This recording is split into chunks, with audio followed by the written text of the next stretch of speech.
কমছেই না জ্বালানি তেলের ভোগান্তি, ক্রেতা বিক্রেতা ও সরকারের পাল্টাপাল্টি দোষারোপ। কালোবাজারিরা মজুত করে জ্বালানি তেলের সংকট সৃষ্টির চেষ্টা করছে অভিযোগ করেছেন বিদ্যুৎ জ্বালানি ও খনিজ সম্পদ মন্ত্রী। বাংলাদেশের সমুদ্র সীমায় পৌঁছেছে এলএনজি বহনকারী একটি জাহাজ, আরো দুটি জাহাজ বুধবারের মধ্যে পৌঁছানোর কথা। চট্টগ্রাম নগরীতে জ্বালানি তেলের বড় ধরনের সংকট না থাকলেও ফিলিং স্টেশনগুলোতে দেখা যাচ্ছে দীর্ঘ লাইন। মাছ মুরগির দাম বাড়ানোর প্রতিযোগিতা, সরবরাহ ঘাটতি ও বাড়তি পরিবহন খরচের অজুহাত।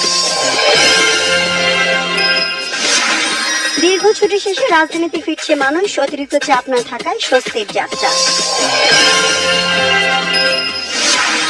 জনগণ কেন্দ্রিক চিন্তা থেকে বিচ্যুত হলেই বিগত পতিত সরকারের পরিণতি বরণ করতে হবে, মন্তব্য তথ্য সম্প্রচার মন্ত্রী। নারায়ণগঞ্জের রূপগঞ্জে 9টি ঘোড়াকে জবাই করেছে অসাধু ব্যবসায়ীরা, 11টি ঘোড়া জীবিত উদ্ধার করেছে পুলিশ। যুদ্ধবন্ধে যুক্তরাষ্ট্রের 15 দফার জবাব দিয়েছে ইরান, ক্ষতিপূরণ ও হামলা বন্ধের নিশ্চয়তার দাবি।